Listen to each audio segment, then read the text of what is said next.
Made on the air. Welcome to Island Tea with your faves. Keep it locked in with us for your daily dose of hot tea only on WINNMedia 98.9.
Good morning, guys. Good morning, good morning, good morning. Welcome to Island Tea right here on WINNMedia SKN. Let me take my bag off. Yeah. I don't just go for work, right? What? Well, guys, it's hump day, December 21st. And, yeah, man, we're looking forward to a good show today with your faves, me, Azem, and of course, Jade, Gwen, Idita, CPL Maths, Stewart. What is this? What kind of print this is? Tie-dye? Tie-dye print Johnson. And, yeah, Jade, but how are you doing? I'm getting there. Getting there? Mm-hmm. All right, 'cause yesterday was a little, Yesterday was rough. yeah, a little rough, you know? Mm-hmm. Yeah? So that was quite rough. But, you know. Oh, and then how the remainder of your day played out yesterday?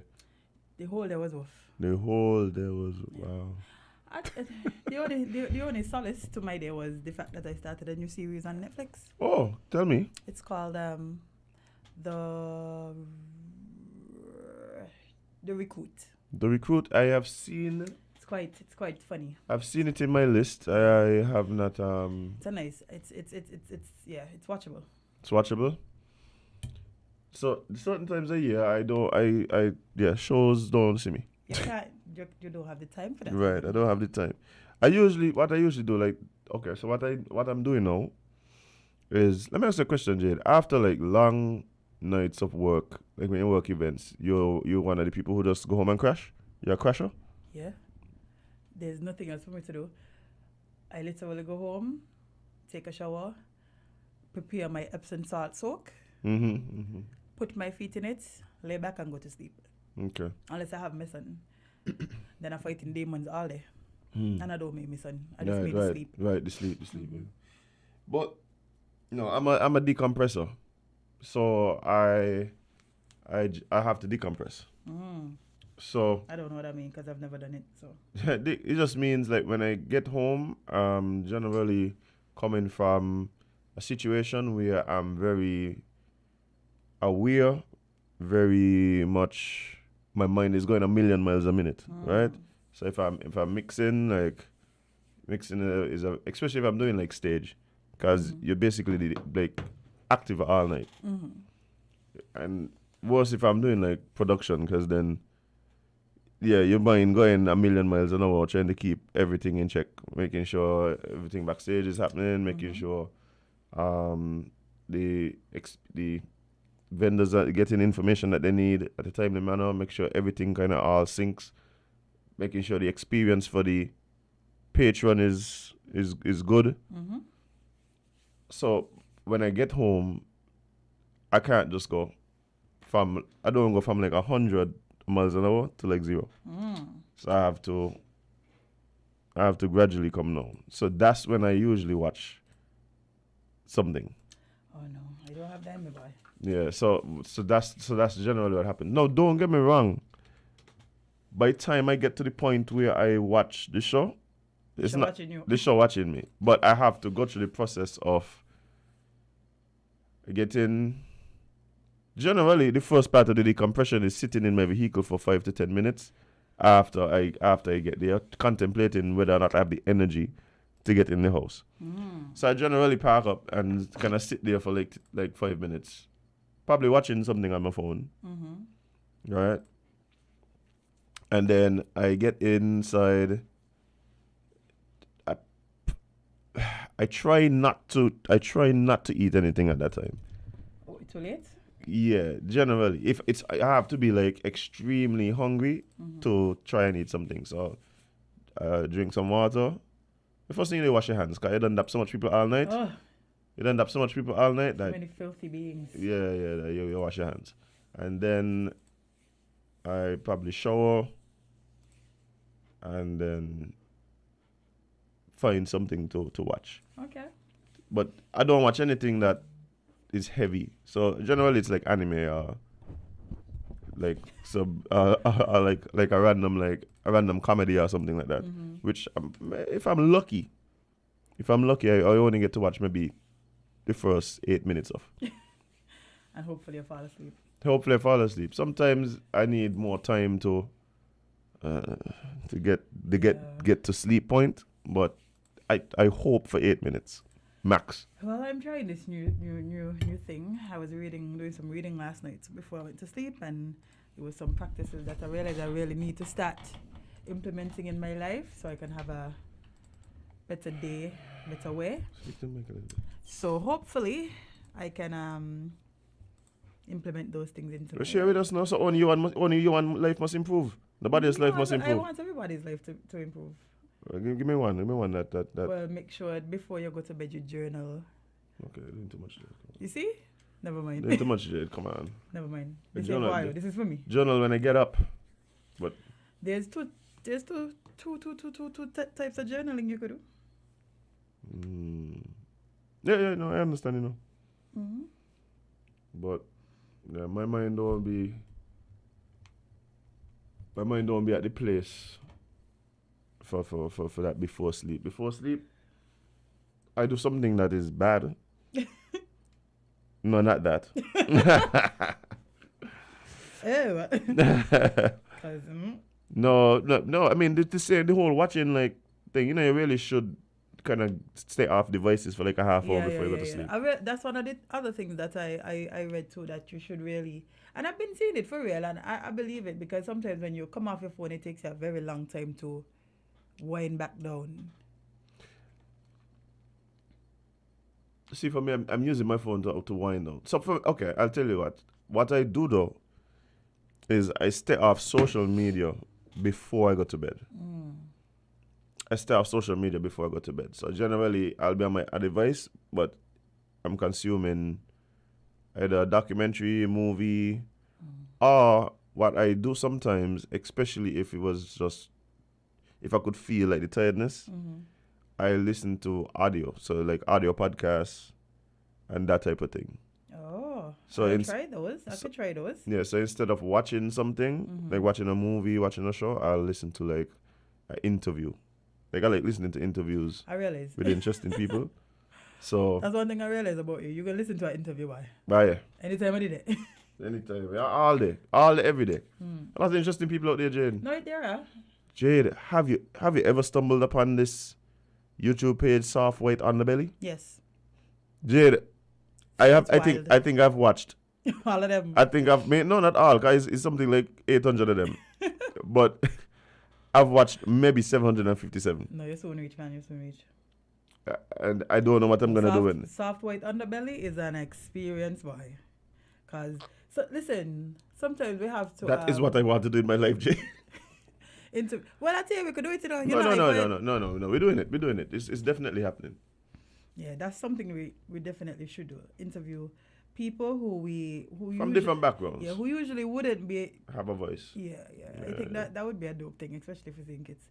But anyway, let's jump into things, because we have a lot on our little agenda here. I'll be totally honest with you. Yeah, we did. That's as my co-host, and to further people. I generally try to, but I pretty much always go through the one sheet. No. Friend, man, expect you to go through the one sheet when you had a whole show last night. Yeah, I watched the one sheet. Like eventually, I saw it maybe like 2 hours after he came in. Then I came out of the notes app on my phone, where I have like a bunch of production notes, and I was like, "Yeah, man, when I reach home, I watch that. Yeah, please." Please. I'm watching something about some dragon there with some magicians and mages, and that's all like an interesting thing to watch. Yeah. I tell you, I'm watching anime right now to go sleep. Oh, anime, yeah. I'm watching anime to go sleep. I haven't watched anime. I'm not an anime person. God, Jade, come on. We're gonna get you into anime, Jade. We're gonna get you into Jade. You supposed to be an anime head. Just the way your mind works, you're supposed to be an anime head. Oh, sorry. But yeah, so what's happening in the world, Jade? It's tea. 1 second, let me correct something on the YouTube streams. 1 second while I wipe these pebbles from under my eyelids. A matter of fact, read while I fix. Ah, I could do that. Oh, no. No. Yes. No. Okay, I guess. Okay. So this is being read from WINNMediaSKN.com. For those of you who want your daily fix of news, I would highly recommend it. Yeah. All right, and the headline reads, the NRP raises issues with recent election results. Who would have thought?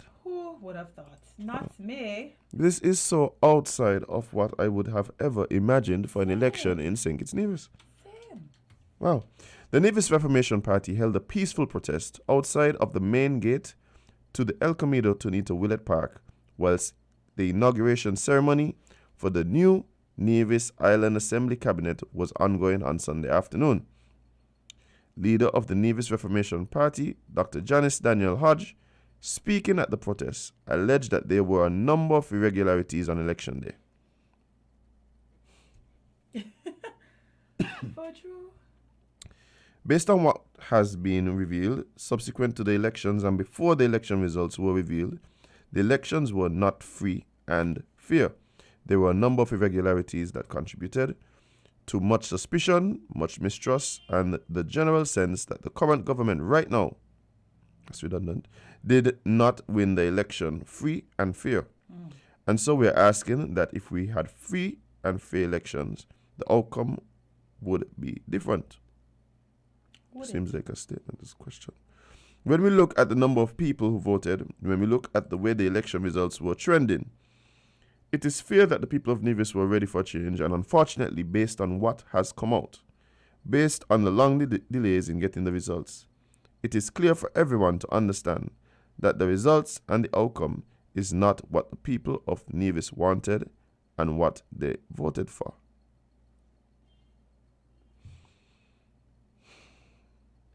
The NRP leader on Friday, December 16th, hinted that the party will challenge the election results in the court on suspicion that the results were tampered with.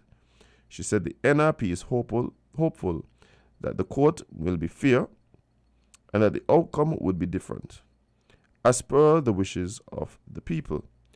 Meanwhile, the lone NRP male candidate, Mr. Rohan Isles, commented on the election saga and declared to the sitting government that they will not have an easy time in cabinet. We are always willing to accept defeat in whatever the case is. But we found right after that there were some irregularities that happened during the day and consequently, as we observed the count during the night. We have come here really to demonstrate and show the people of Nevis that voted overwhelmingly for us, because we are comfortable in that knowledge that we won the election on the ground, and quite a number of overseas voters who came would have supported us as well. We just want this government to know that they are not going to have an easy time in government, because we believe there are some illegalities that occurred during the election period and the observation of the count. That's enough. That's enough. Well, let me just say one thing, because there was a response actually from the. Oh, okay. From the Leader of the CCM party. Yes, and who's now the Premier of Nevis. However, Brantley in his inauguration speech mentioned that the election was free and fair, and that the results were reflective of the true will of the people of Nevis. Brantley therefore called for an end to the politicking and gave the assurance that his government will serve all the people of Nevis, including those who support the opposition. All right. Well. Any thoughts, Jade? No. Well, let me do say no. I think this is something that has usually happened. Like, I've never seen. I don't remember, except for the last election, which is the St. Kitts Nevis general election. I think that's the first time in a long time that I've seen an election without anybody saying, you know what, we're going to the court because they clearly cheat, and you know. I'll say it another way, and this doesn't always hold true, but I believe it's less likely that you have a. And this is interesting. I think it's less likely that you have some of these allegations or the conversations that follow the election about it being free and fair and so forth if there's a change in government. Right? So when the government don't change, it's free and fair? No, that's what I'm saying. Generally, when the incumbent retains the government, or wins the election, generally that's when you get more. I think it's more likely that you get some of those arguments. Now, I believe that there are a lot of people really who believe that there may have been things that were fishy, tricky, and I don't believe that it is just simple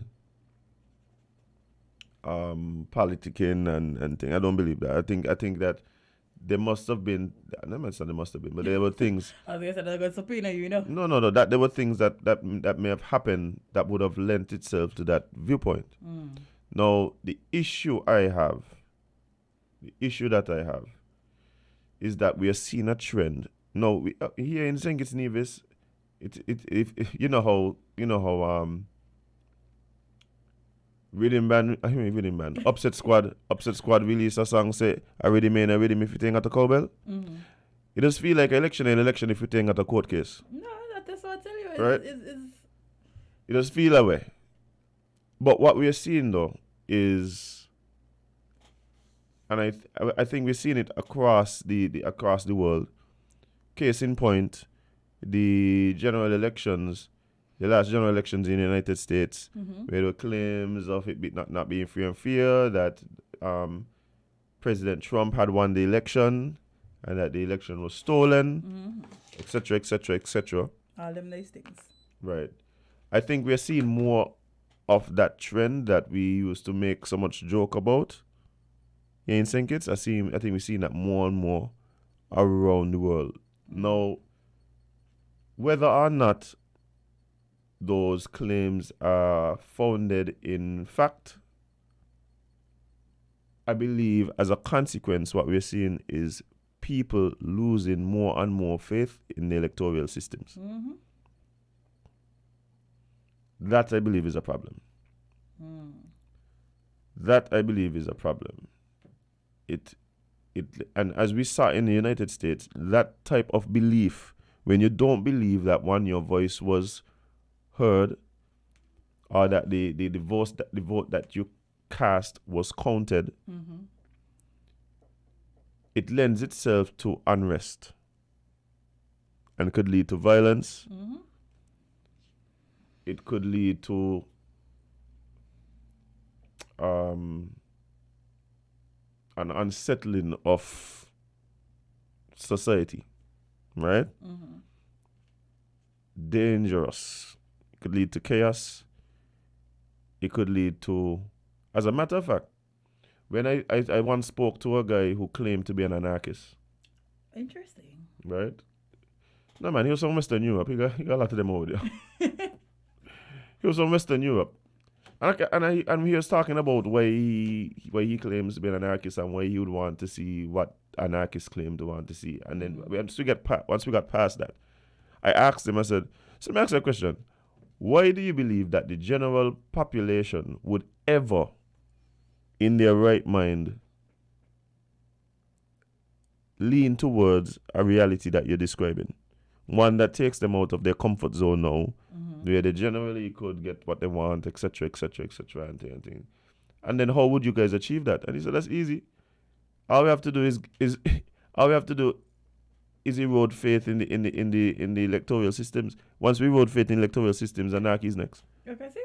There we go. the man said it's so cool and guy. I was just like, this is something he really genuinely believe in. No, like it's part of the doctrine, right? And he says like, look, like once people stop believing that these he said left and right wing agendas, like once they stop believing that their voice is fairly heard, then they'll rebel. And the anarchists would sweep in. See? Because we're the only one who have a plan for that. There you go. But let's see what this scholar says. Oh, hold on. Jade, this thing giving me tendonitis. Sorry. Maybe to laugh. Caller, I see you calling. I'm gonna have to call again. Call again. Try again. There we go. Good morning, caller. You're live on Island T. Talk to us. Hey, good morning, Azem, and good morning to Jade. Good morning. Right. You're on an interesting topic because on Saturday I discussed the very said with Mr. Cornelius. I am a little bit worried about the statement coming out of the NRP and coming out of Nevis regarding the election. And you're so right, Azem. We have been seeing a particular trend in St. Kitts from the 2015 election, actually, where people are accusing the parties of election fraud and all of that. But one of the things that I really want to zoom in on, and people have to realize that it is not very easy as it sounds to rig an election. Yes? I think it's a need that has some great checks and balances. Yes? Because similarly throughout the region, we have electoral laws which, for example, the parties have indoor agents. And at that counting, each time a ballot is issued, both party indoor agents ought to record that ballot. Yes? And so there are some checks and balances from the polling station straight to the counting station. And so when people make those assertions, you really wonder what's the basis or the reason for making those assertions. In this situation in Nevis, I'm getting a sort of understanding as to why in a particular box in St. John's there's the issue. Because apparently what happened, the presiding officer allowed 16 persons to vote in the morning of the election because the presiding officer had a master list, but the indoor agents did not have the accurate list at the time, because it seemed like the list from the 5th of August was the list that was brought to them. But remember, after the January 5th election, there would have been other persons added onto the list. So the indoor agents did not have the names of these 16 persons who voted. Moving from that, when they started to tally, it seemed from there were 300 voters in the box, but there seemed to have been made a mistake in the tally book of the indoor agents for the NRP and the CCM, because they added 16 more. So they skipped from 252 to add on the 16, and they started back at that number. And that is what is creating the problem, because the NRP is now saying there's 16 more votes. But in essence, there are not 16 more votes, because in the book that you have as your tally book, that is what they are using. And so that is where the challenge is, because each part of the book has about 16 parts that you can write onto. So that it seems to be where the issue is. But in a more wider scale, I believe that we have to trust civil servants who are elected to do their duties. Yes?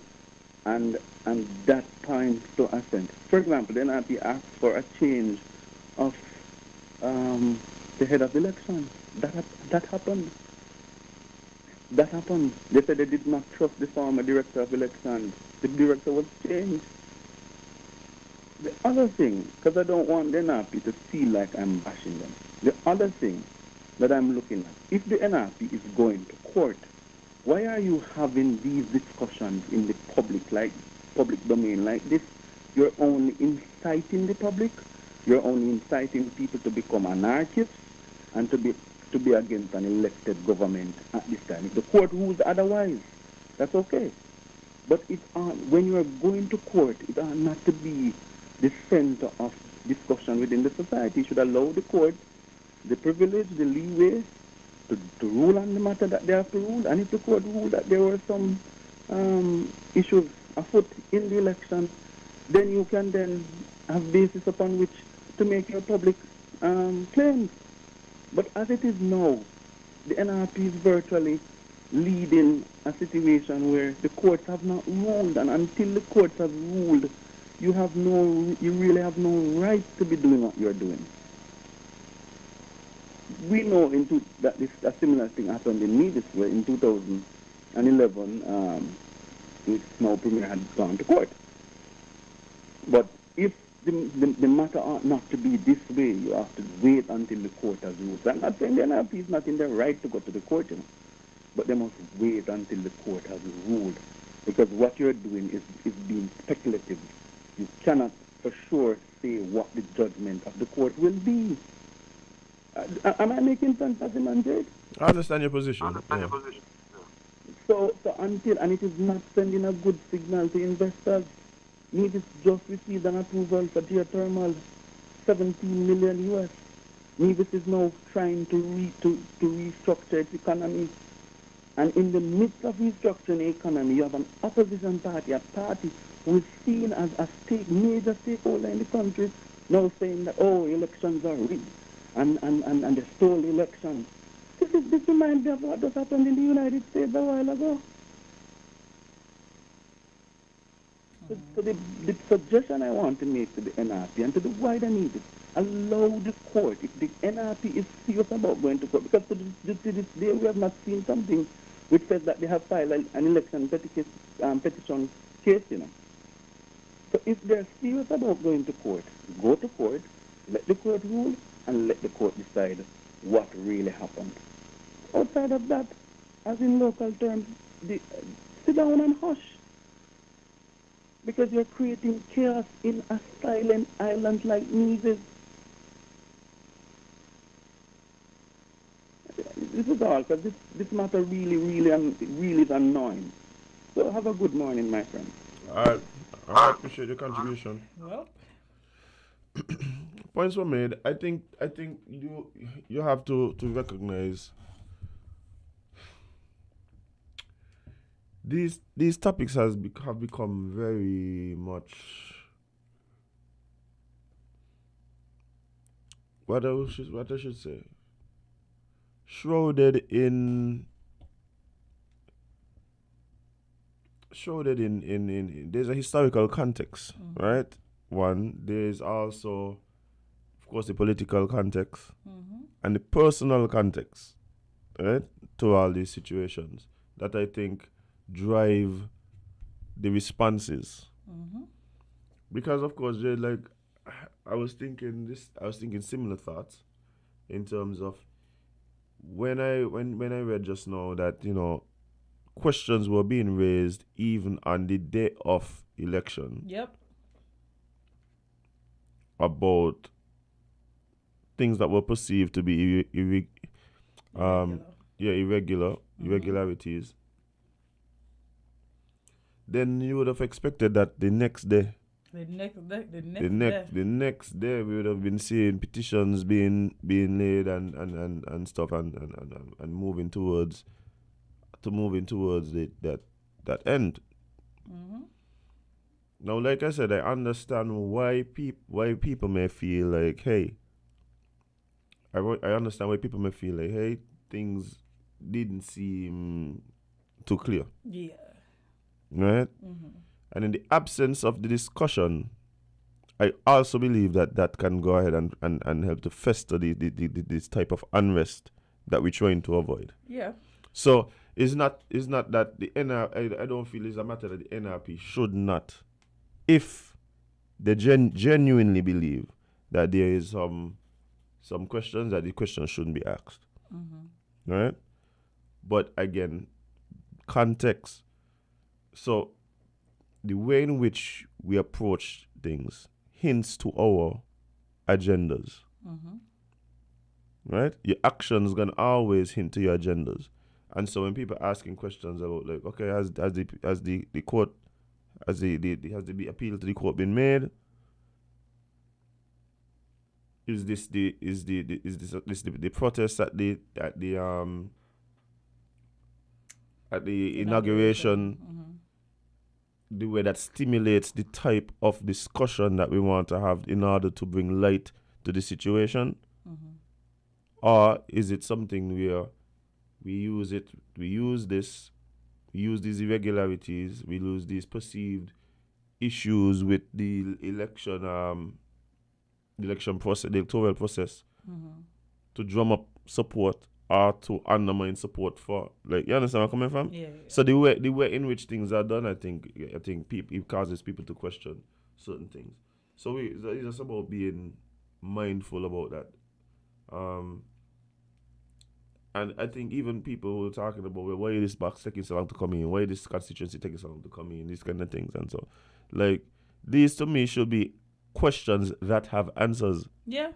Definitely. Because it should be questions that have answers. Questioning and guessing and. Right. So I think even in that sense, I don't believe that at the inauguration was the time and place to discuss. Answer these questions. Definitely not. But come on, like the persons in charge of I'm talking about the politicians now. I'm not about the premier.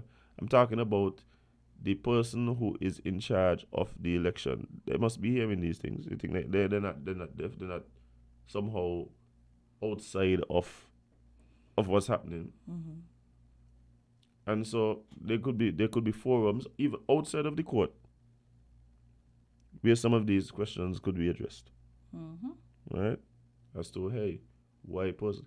And I think it's important, not just because we want we don't want to because we want to somehow quiet the NRP, or we somehow want to support the government because, well, we don't got government. No, I think it's because you want to continually reassure the public that they can trust the electoral process. Yeah, that's the most important part of this whole thing, because if we can't trust it, then what you think can happen in the other ones? That's the point. That is the point. Anyway, I want to talk about something else. All right. What do you want to talk about? So, says, again, you could find all of these articles on the WINNMedia SKN page. It says the SKN government uncovers ring of illegal marriages. Dun, dun, dun. The Prime Minister and Minister of National Security and Immigration in the government of St. Kitts and Nevis, Honorable Dr. Terence Drew, revealed that there has been cases of illegal marriages taking place in the country, with questions arising on whether or not the Federation is a hotspot for human trafficking. Wow. Okay. Speaking on the final day of the budget, December 19, 2022, Dr. Drew explained that the illegal marriages involved individuals from the Spanish community, allowing them to gain citizenship and voting rights. Madam Speaker, he said, I found in my own ministry a ring of illegal marriages. I don't know whether they have twice, but anyway. Madam Speaker, let me tell you how the ring works, because I have it written down here. Don't want to make a mistake. It's a ring. You don't want to get lost. There is somebody in Santo Domingo who is charging a lot of money for a visa. You pay them for a visa there, they have a connection here. So you buy a plane ticket and you come in with your very own expensive visa, of which this government is only making 10%. When they come in, Madam Speaker, a husband or a wife is waiting for them. So they went, marry, and that's more money again. Madam Speaker, from the time they get married the same day, sometimes in their wedding garments, they go for their certificate of marriage. After they get the certificate of marriage, they get their certificate of citizenship and go into the electoral office for an ID. That's a lot of time, by. What time they get married? So? What time they reaching the island? What time the office close? Huh. Okay. Busy. That's a busy day, boy. That happening in SK? Do you hear Well, that? they must. Well, one thing I must say: if there is an illegal ring of marriages in SK, that is terrible. But I must commend the person in his office for being so efficient. I tell you, because to get all them things in one day in Singit. One day. You know how long it take me to get a birth certificate? You know how long it take it. As if don't go apply for a passport, you're gonna catch joke. So if I could get all of these things in one day, where my passport that takes so long? Why for me to get just a simple birth certificate? It just takes so long. I gotta go down to buy a stamp. Head way back up. To go by the police station to get a police. So how these things just take so long? But in one day, I could get married. Then I could go, Get the citizen. No, I have to get a certificate of marriage after I get married. Right. Then I could get my certificate of citizenship. Right. And then go by the electoral office. For an ID? Yeah, voters card. In one day? And I said it's government workers who walk by. Come on. Once they get there, they go for their ID, Madam Speaker. They are paid a certain sum of money and their name is included on the electoral list of to vote in one day.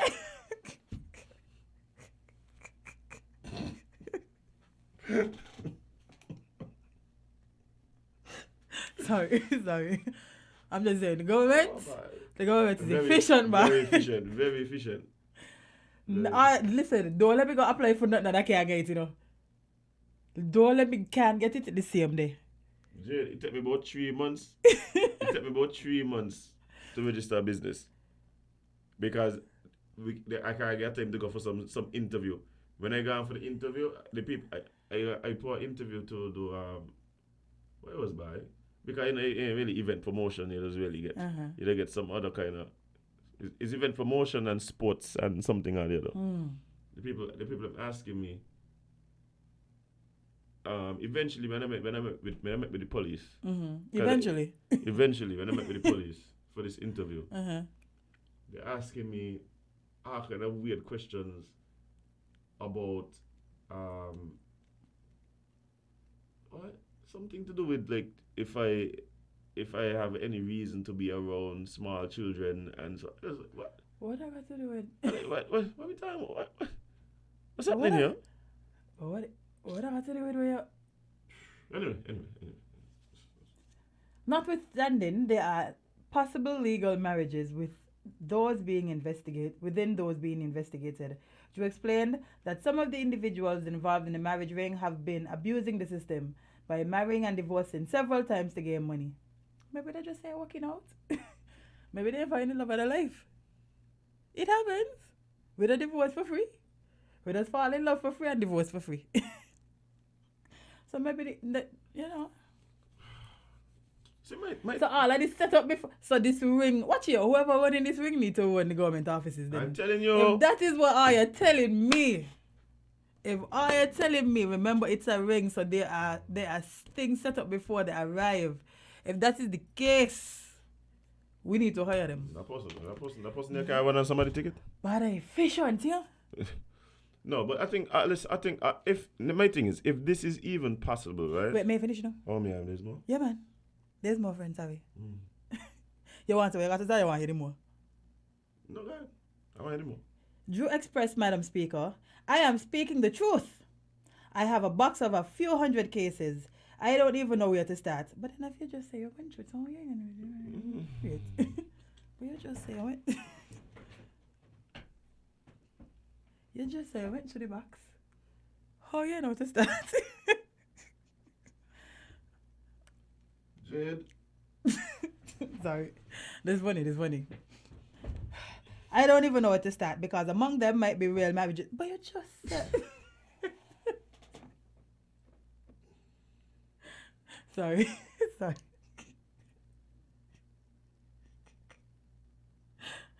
We have to be careful with how we put these things on because what is let me finish the statement first. Oh man. Let me finish the statement. I don't even know where to start because among them might be real marriages, but because there are so many fake marriages among them, you don't even know where to start. Madam Speaker, thousands upon thousands of dollars, and this is how it works. You come, you marry, divorce, you marry again, and then you pass on the citizenship here. They are there and everywhere. That is how it works, Madam Speaker. Those persons who are involved in it will say, well, give me 3,000, and then they divorce, and then they look for another marriage because that's another quick 3,000. The Prime Minister revealed that he had a meeting with the Latino community and explained to them what the government had identified. Wait. You had a meeting with who? The Latino community. The Latino what friend? What? How does one have May not. How does one have a meeting in the Latino community?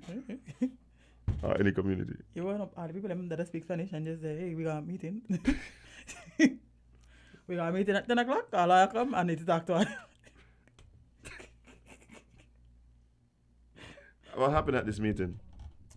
He also informed that the conversations with some of the Spanish nationals prove that there is no real relationship between them and their marriage plan. These are the most honest criminals I've ever met. These are the most honest criminals. These criminals are real honest, right? These are some really honest criminals. This is a very serious situation. It's a very serious situation, but the way it's being brought over does make it. I can't even blame the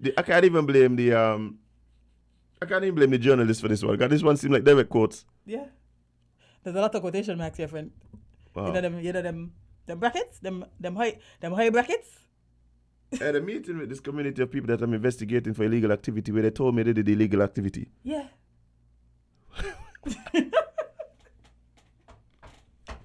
Sorry. I promise you won't me to laugh. But Yes, Jade, because it's funny. The way this will be the problem, Jade. This will be the problem. I just want to let me get you this. Oh. I just want to let me finish this article because there's more, friend. Continue. I went to a meeting with the Spanish community and they have legitimate concerns which we have to address because, as we say, we cannot treat people less than human. But at the same time, every country must have rules, laws and regulations. As I said to them, not even in their own country can it be done like that. You're asking a married person, what is your husband's name? And they respond, well, I think I can't remember the first name. And they are married. They were saying to the AG, or saying to the officials, well, I don't know his name. I call him Babes.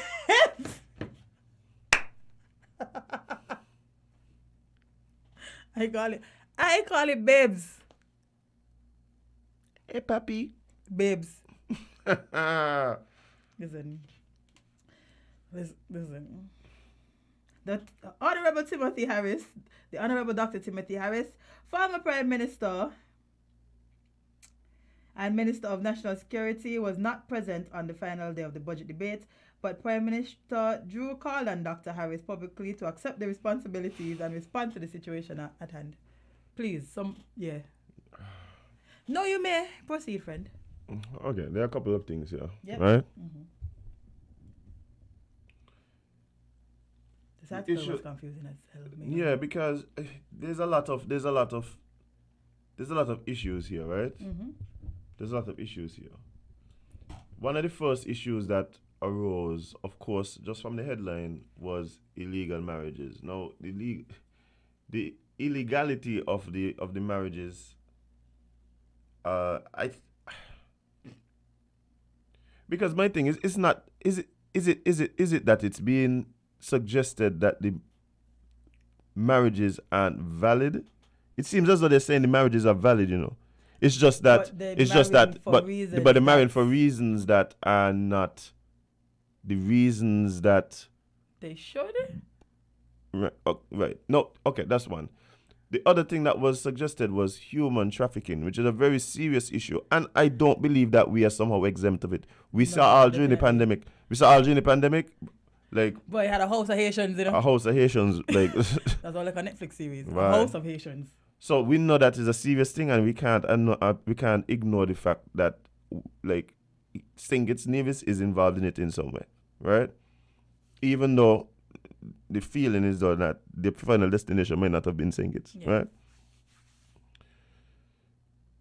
So these are very serious issues. We saw what happened with the hush puppy thing, how that reflected badly on us, and had something to do with the same issue of persons marrying for anything but love, to get citizenship and so forth and so forth. So there's something that we definitely have to look into. The other issue that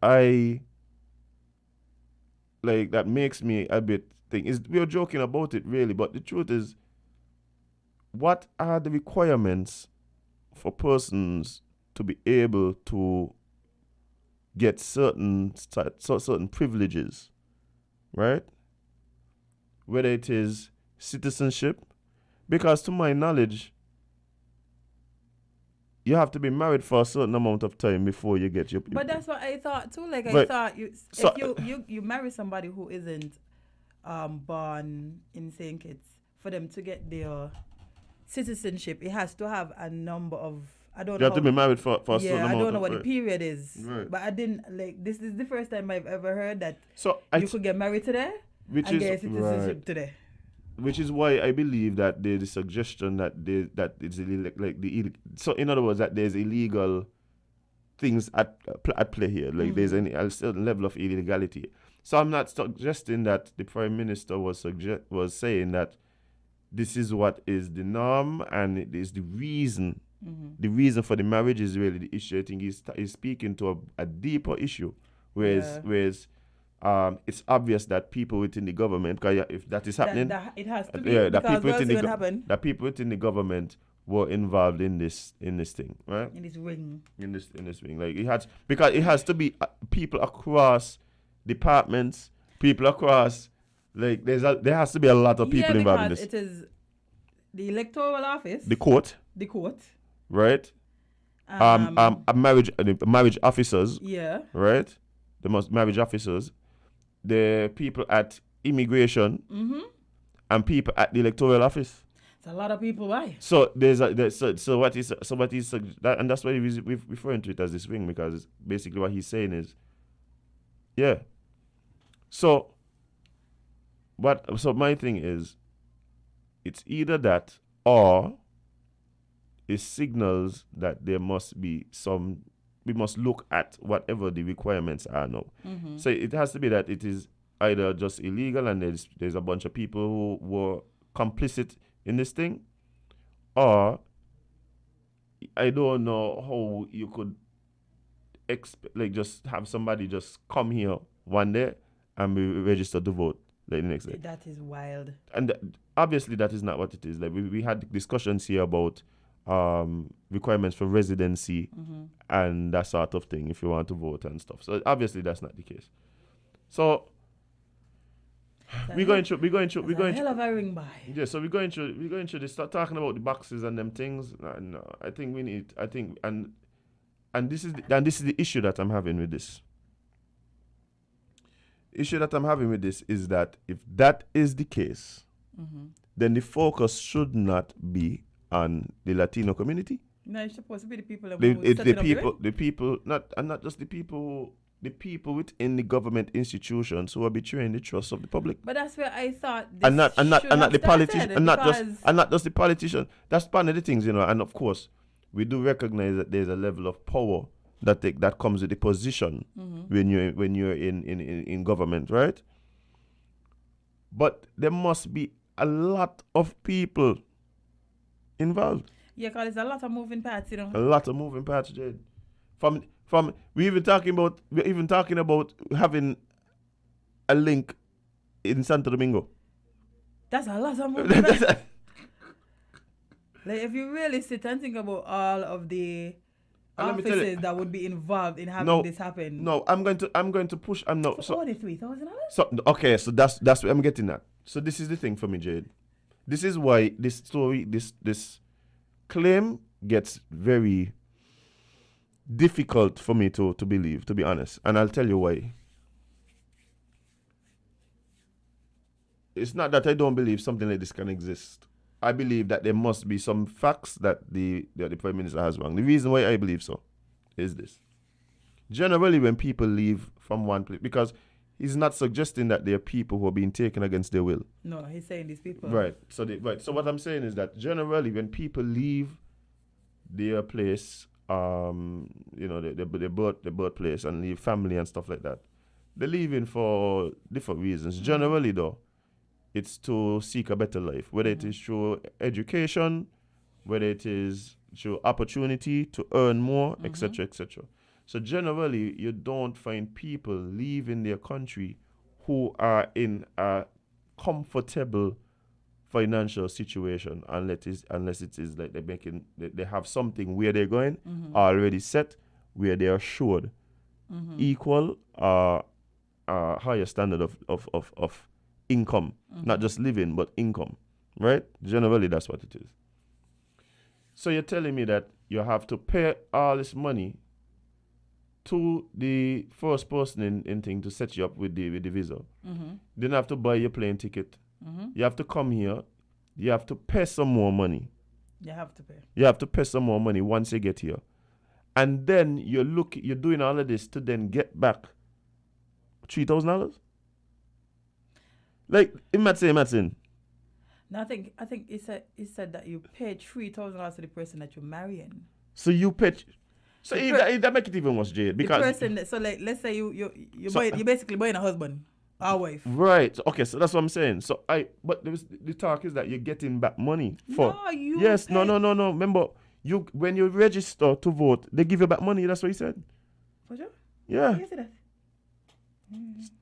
He said when you leave. So in other words, that it's like basically you're being paid to come here, No, you not being paid to come here. You know, you're paying the person that you're coming here to marry so you could get citizenship. But that's it. So that's what. So if that's the case, then that's not what I understood. Yeah, My thing was you're paying to come here to find a husband, right? Our wife. Yeah. You're paying to come here to get that here, but then you get money. That's why the part about incentivizing divorce to remarry, divorce to give remarry, because you're getting more money. You come, you marry, you divorce, and you marry again, and then you pass on the citizenship here, there, and everywhere. That is how it works, Madam Speaker. Those persons who are involved in it will say, well, give me $3,000, and then they divorce, and then they look for another marriage because that's another quick $3,000. Meaning that the person who you come in here to marry is getting $3,000. So I get $3,000 to marry somebody? Yes, that's what. What are you saying? That's okay. Who I need to talk to? The people in the ring. Talk to the PM. The people in the ring. He know who the links them be. So what you're saying is that these people are basically paying money, coming here. So then my thing is, if I'm already married, well, why are you rushing to go vote? What's the incentive to go vote?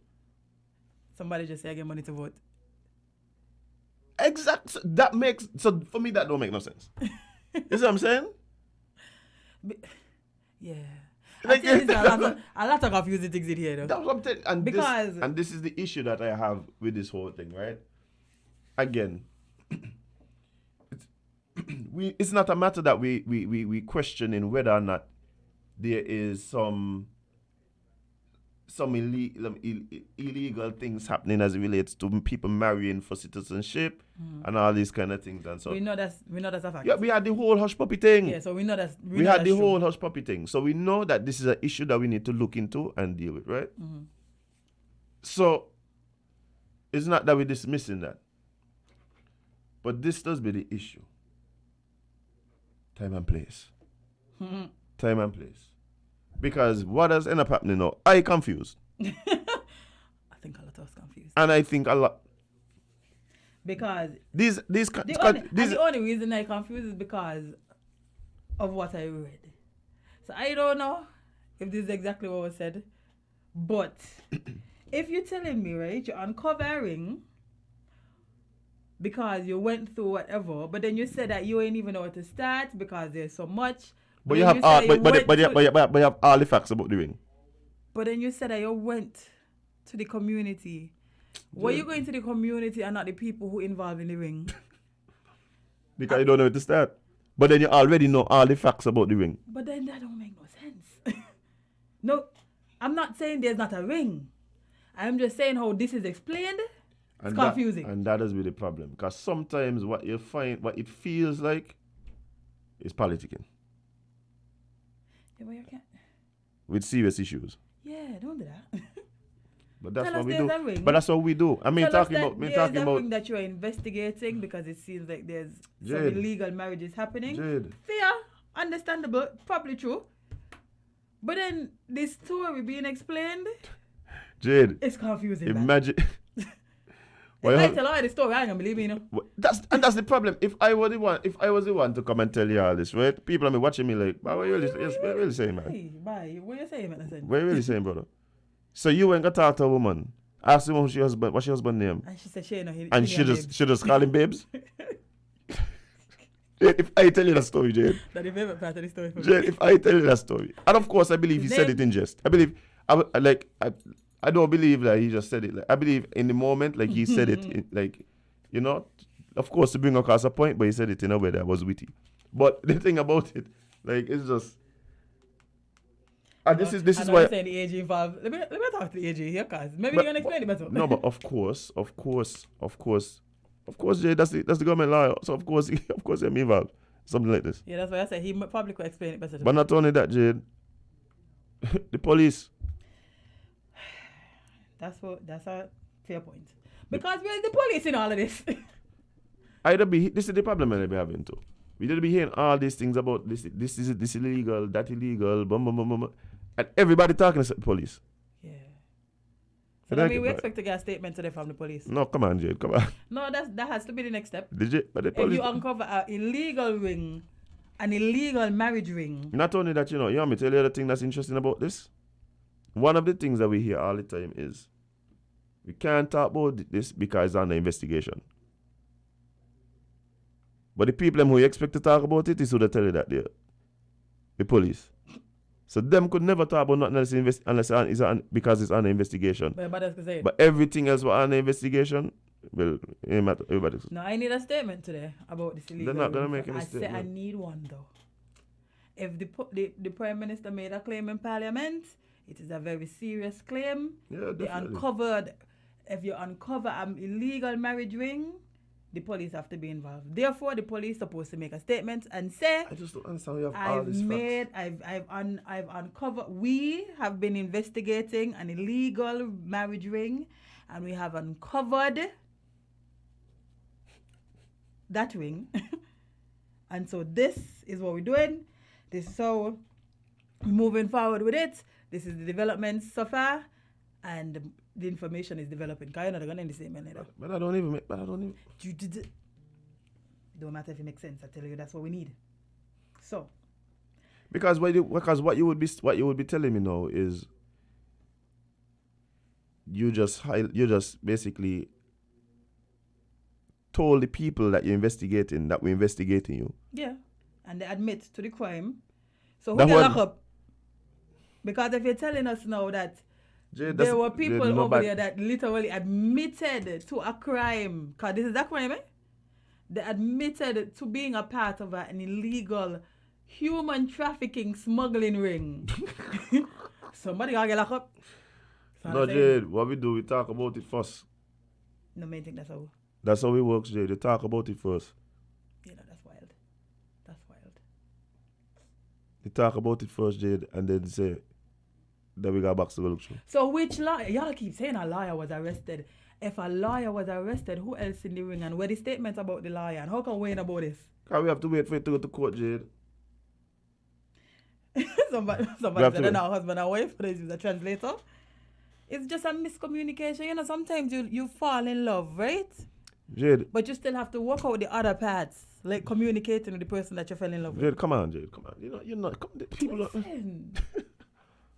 You can be like. These things happen. The truth is, I don't think that there's anybody that questions that there are people who the same. And come on, don't feel like English that do the same thing or other places and do the same thing. Man, of course. Right? So we know this happens. It's not specific to just one particular type of people from a specific background coming here and doing it. We go to other places and do it. People from other backgrounds come and do it. From different people of different ethnicities, etc., etc., etc. So it's not that we're even questioning it. I just wondering how we move forward. Yeah, how we move forward.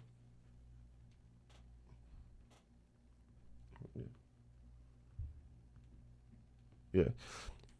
So it just it's gonna be interesting how this develops. Me too, cause I ain't gonna forget this one, eh?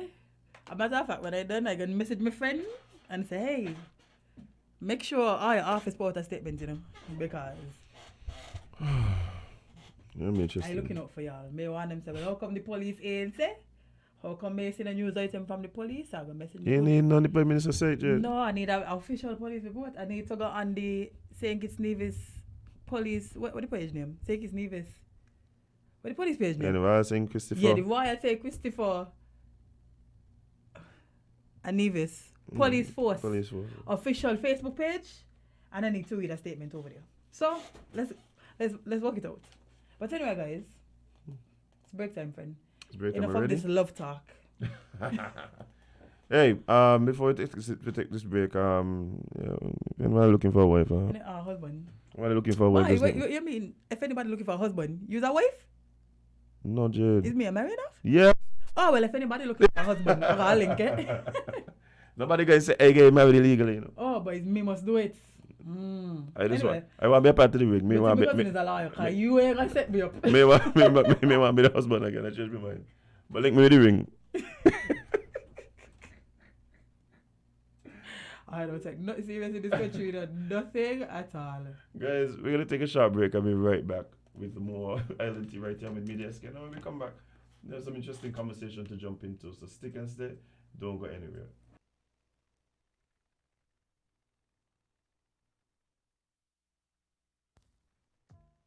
Triple that cash back. From now until December 31st, Hosford's Furniture and Appliances in Ashley Furniture Home Store is going to triple that cash back.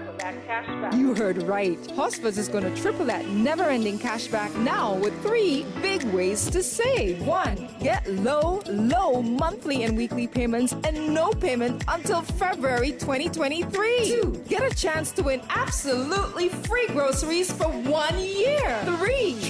Triple that never-ending cashback at Hosford's Furniture and Appliances in Ashley Furniture Home Store for even more groceries. Triple that cashback today at Hosford. Triple the savings. Triple the free groceries. Triple the extraordinary. Triple that never-ending cashback today. See store for details.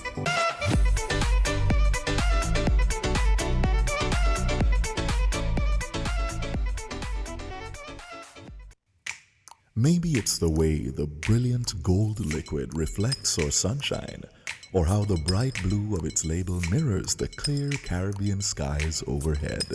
Maybe it's the fresh, crisp taste of this beastly cold beer on a scorching hot day. Maybe it's even the way it brings us all together. But one thing is for sure, Carib is very much a part of who we are wherever we're from in the Caribbean. Carib. It's the way we play. Drink responsibly.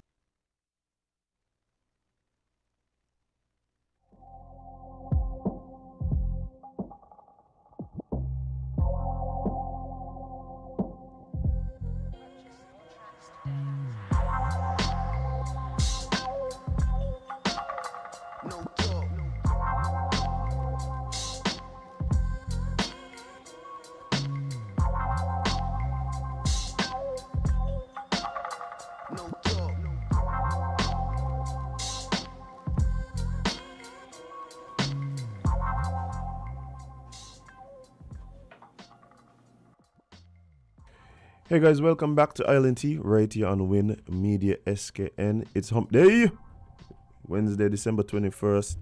And as I said before we went on the break, we actually have some very interesting and important guests here in the studio with us this morning. And we have members, representatives from the... Oh, yeah, just move the mic. Move it up there. Yeah. Nice. Yeah, what happens is you're on camera, so you gotta make sure the people can see the smile. Check. But yeah, guys, we have in the studio with us representatives from the St. Kitts Nevis Football Association, and as such, I said members with an S, so I'll allow them to introduce themselves. Good morning, guys. Pleasant good morning. Pleasant good morning to St. Kitts and Nevis and the wider audience, the diaspora community.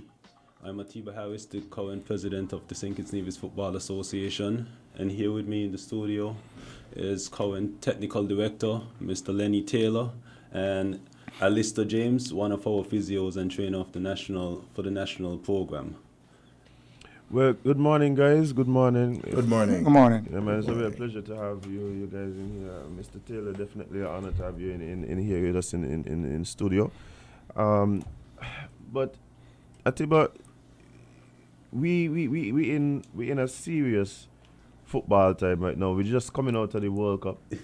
Football is high on everybody's mind, and I'm sure, just as we've been watching what's happening and what just happened in Qatar, we're looking forward to some football right here on the home grounds. We had an interesting wrap up, very exciting wrap up to last season, and I know people are looking forward to what's next for the Football Association.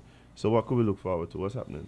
Yeah, I think coming out of COVID, I mean, COVID is still ongoing, but I think we passed the severe times of that's at least that's the hope. Right. But yeah, we inherited a situation where we needed to complete the 2021 edition of the SKNFA season.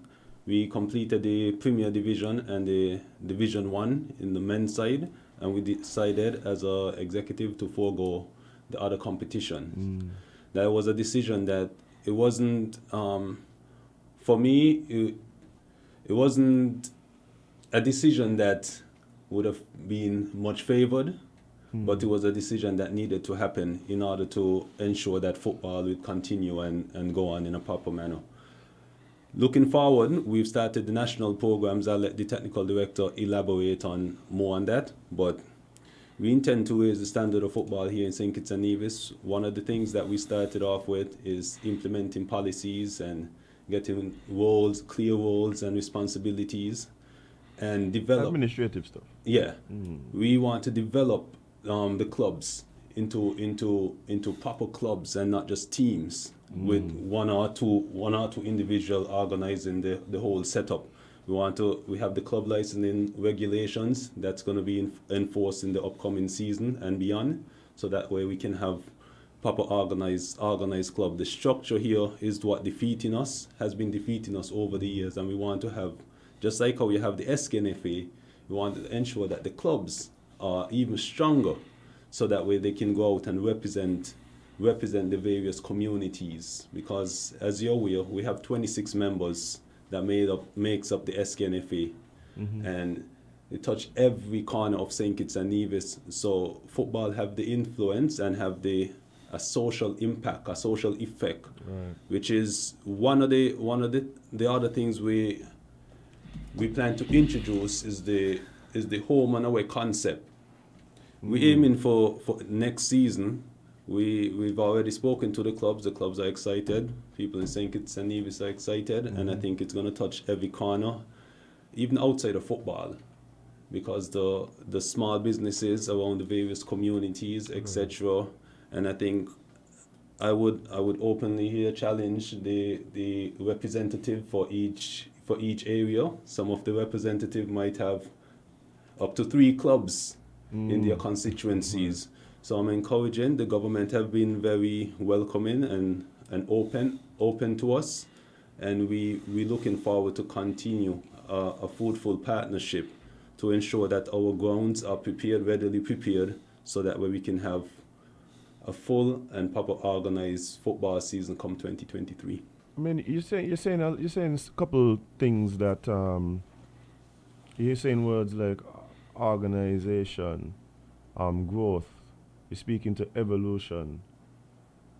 It seems as though the SKNFA has a real vision for the development of football in the federation. Is part of that development either in the short, medium, or long term, seeing our top leagues transition into even semi-professional type structures? I think that's the end goal. I think if you look at the top leagues around the world, they all started off as amateurs. Right. So we are blessed in St. Kitts and Nevis to have 1 or 2 facilities in every community in St. Kitts and Nevis. So I don't think it's unheard of in this part of the world, in this region. So we have a lot of mini stadiums. Most of the facilities have at least a grandstand with changing rooms, and if they don't have changing rooms, we can do makeshift locker rooms, like we've done in the past. So, and I think it's an opportunity where we can truly develop like strong clubs. So that way, I mean, now the revenue, getting gate receipts, the players belongs to the club, and I think it's unfair for the SKNFA to reap all the gate receipts annually.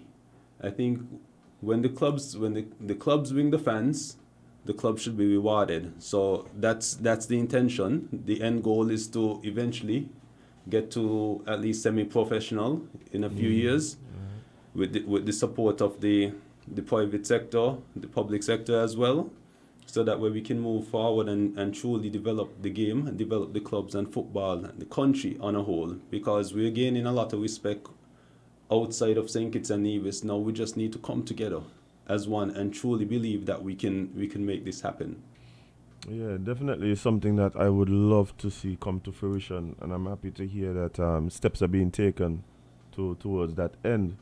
But Mr. Taylor, you play a very important role in the direction, I would say, of football. Or perhaps it's probably even best that I allow you to tell our viewers and listeners a bit about what your role is in the SKNFA as the technical director.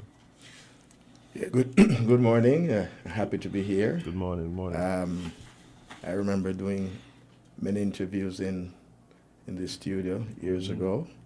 So it's a good feel to be back and talk to you and the people of St. Kitts and Nevis. Nice. It's a huge one, but rather than trying to explain everything that it needs to be done, I will emphasize on the development of the young people of St. Kitts and Nevis, boys and girls. This house we want to build it starting from the foundation. And the foundation is the young children. So we are currently working now on the under 14 boys and girls with a national academy, which means then we are starting over with a look at 2026 and beyond. So it's a long-term program, and we're happy where it is now, changing norms, changing different cultural things that is involved with football that we must change to get to the long run objective. So we are not racing so hard. We're just trying to put in a good structure for the youths, coaching education, and then move from there to have the proper national teams in place. And hopefully that, we can get to some of the prestigious places like the Gold Cup for the current adults, and hope that we can motivate these young children to continue seeking those heights in the next 3 to 5 years. I mean, I'm happy to hear that is the approach that's being taken. As a football lover, right? I sometimes say, when I see the skill set of our young footballers, both male and female, I believe at that young age we could hold our own with kids from anywhere in the world at those young ages, and then we start seeing maybe a little bit of separation somewhere around the ages that you mentioned, the mid-teens, and that's just my amateur observation. Is that something that you would agree with, that we do have the raw talent here that exists, and so these infrastructures that you are intending to continue to develop would really help to foster that talent so that we are competitive on even the highest levels? You're spot on. And it's just not a St. Kitts problem, it's a Caribbean problem. And I came to join Atiba and his executive to look at some of these things and how we can early introduce good habits into the children. Early introduction ensures early proficiency. And so go through their mid-teens, and which is 15, 16, and by 17, identify the talented players and give them another option of playing outside and training outside, so we can continue build and create a new generation of football players. Nice. Well, I mean, there's a lot to look forward to. I understand that it will be a lot of work, because as we are trying to develop this, I think simultaneously, development is happening all over. So I don't understand that it's some work to be done.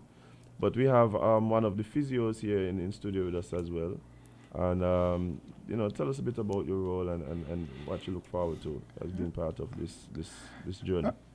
Okay, I recently did some course, injury prevention and also a drug course. And as you realize, footballers are playing longer in terms of age-wise. Right. And one of the reasons why, because science and also the individual have started to taking care of the body at an old age. Not only health-wise in terms of eating, but also in terms of injury prevention, how to train, the training part is very, very important, the physical part, right? If you want to play longer, you have to eat properly, train properly, and also rest.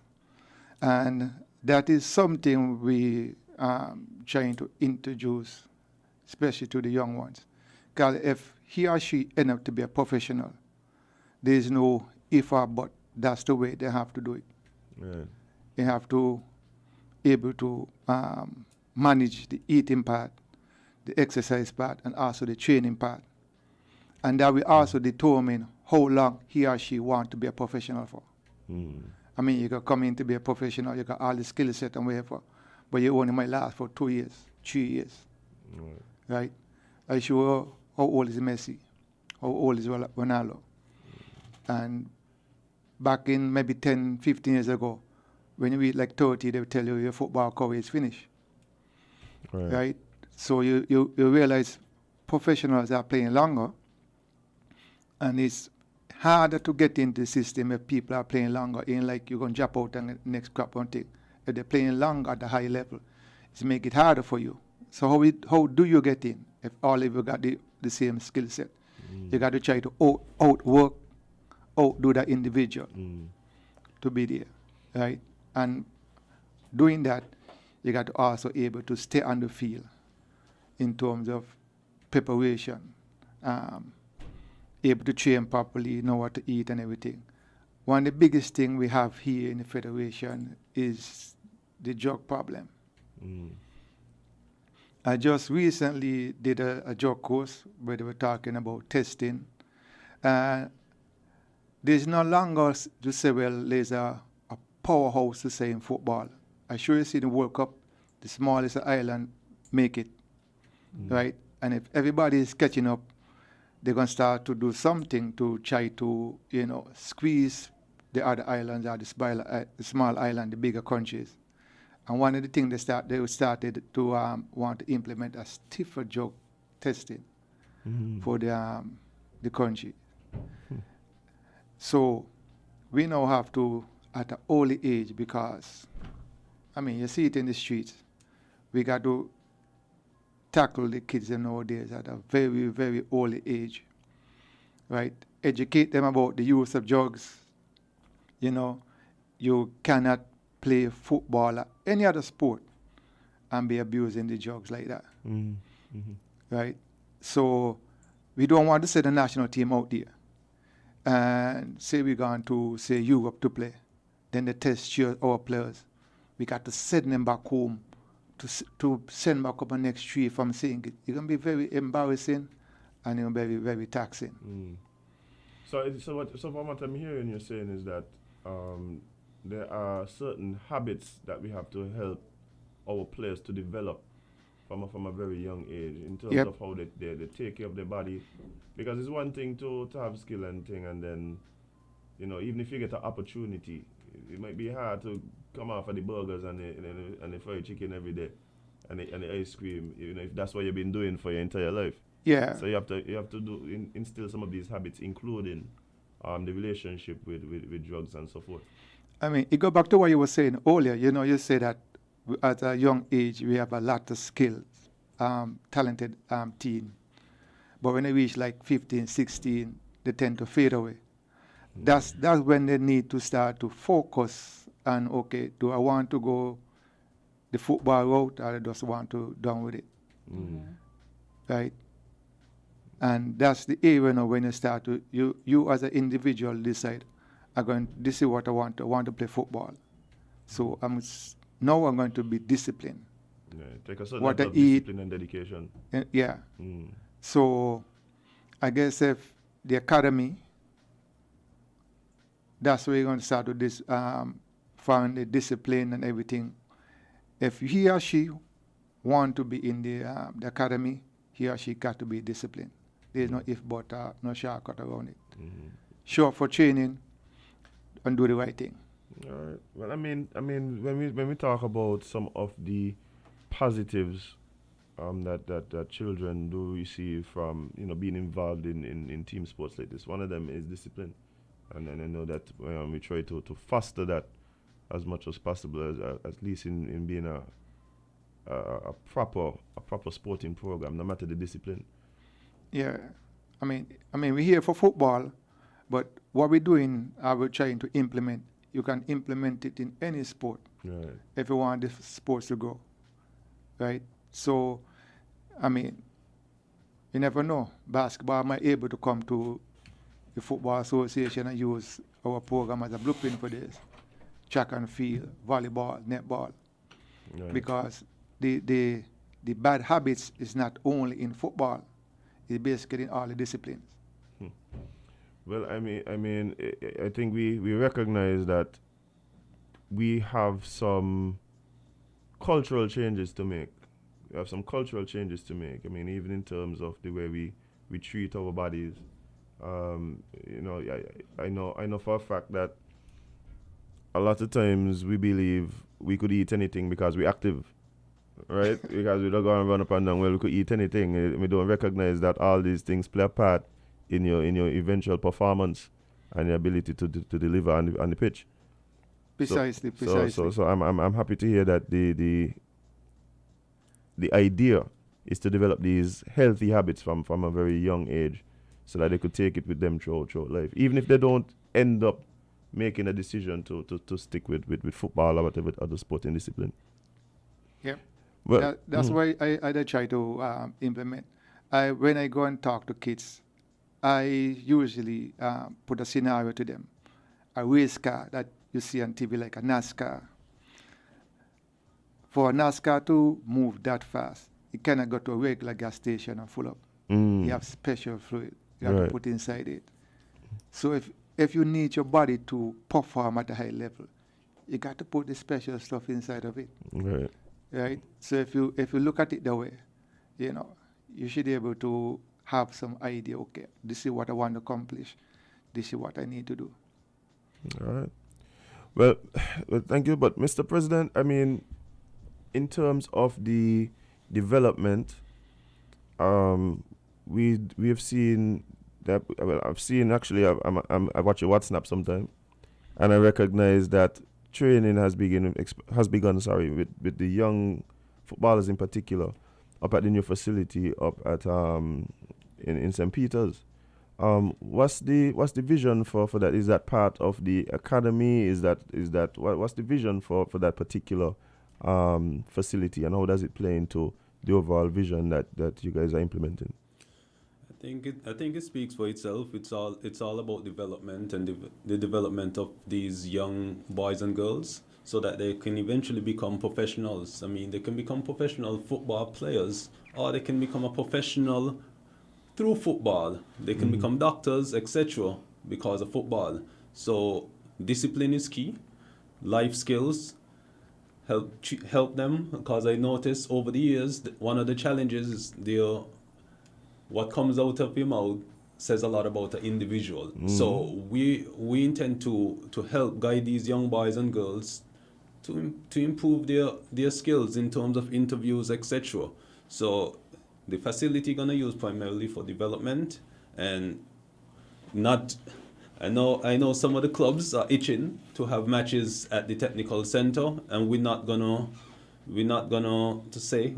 have that.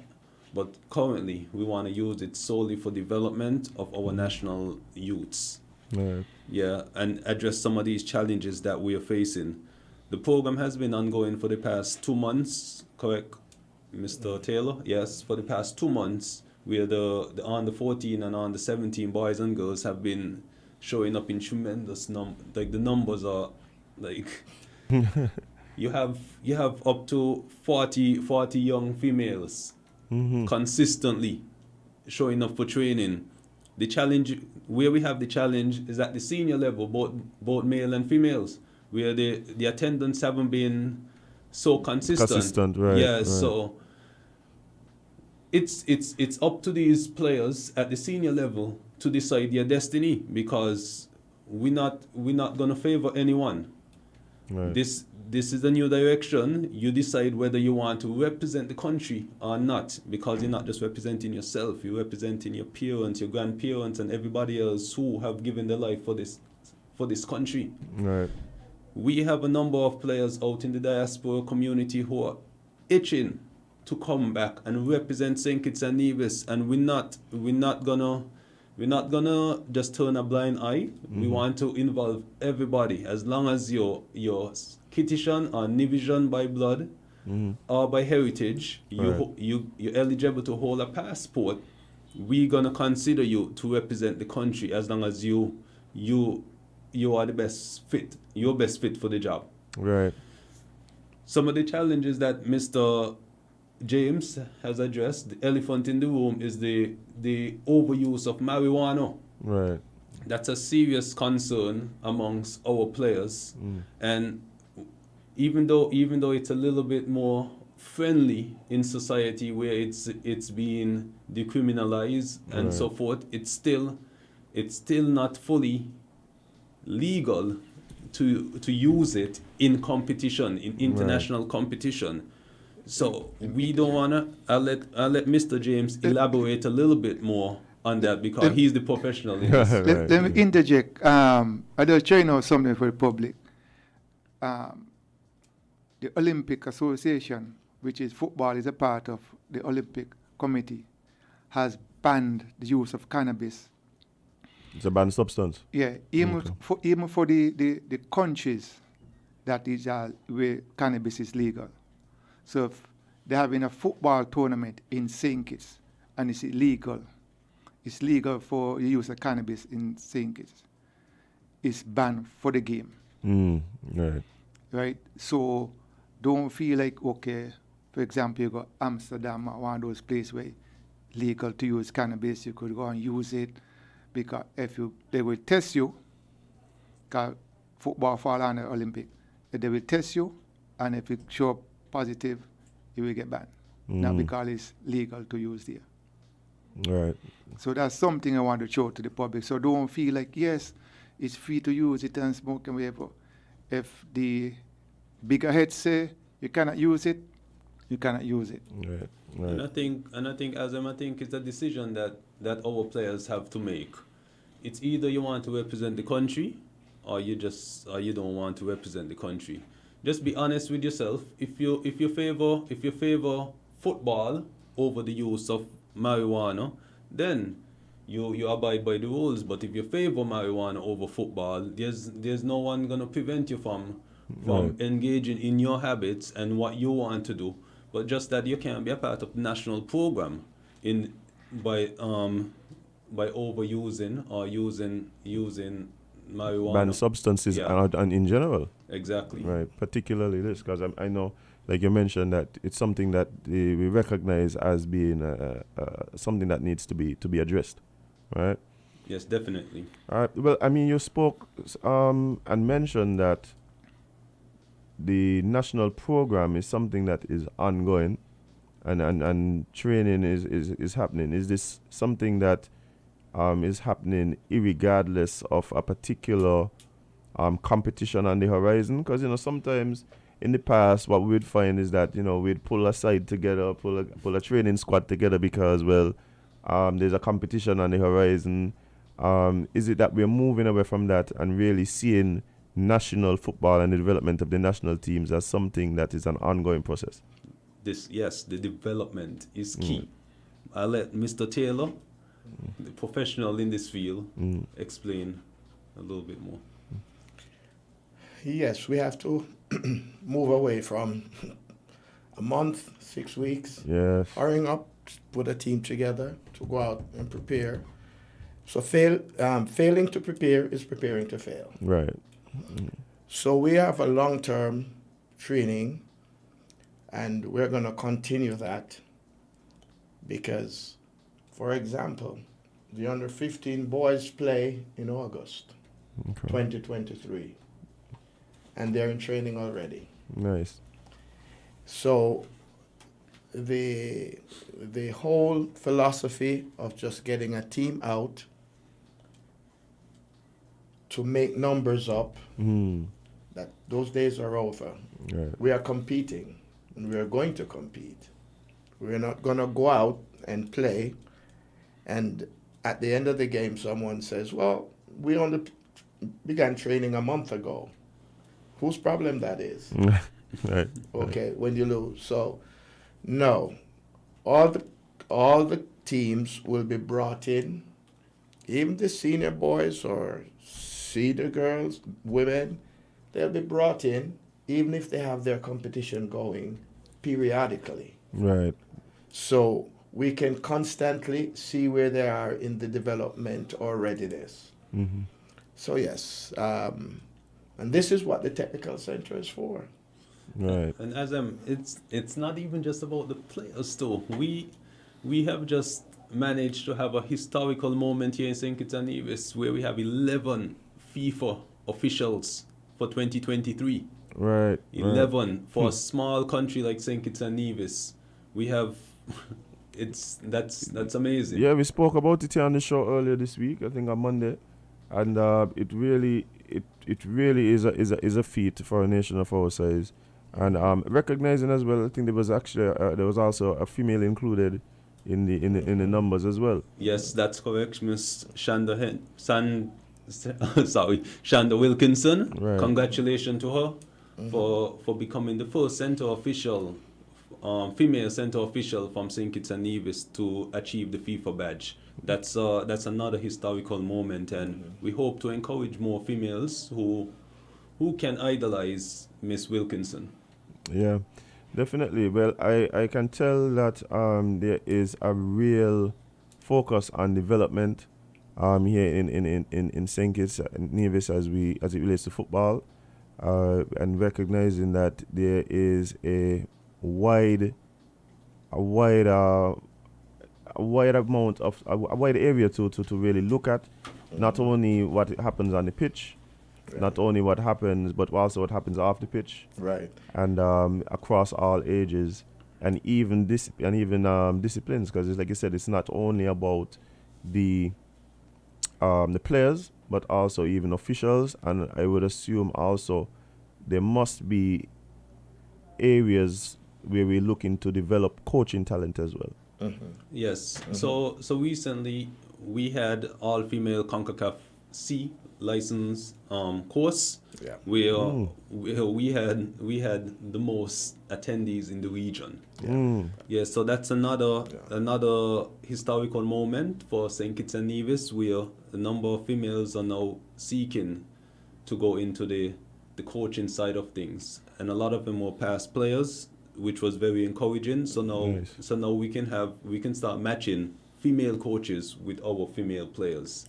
Absolutely. Yeah, Absolutely.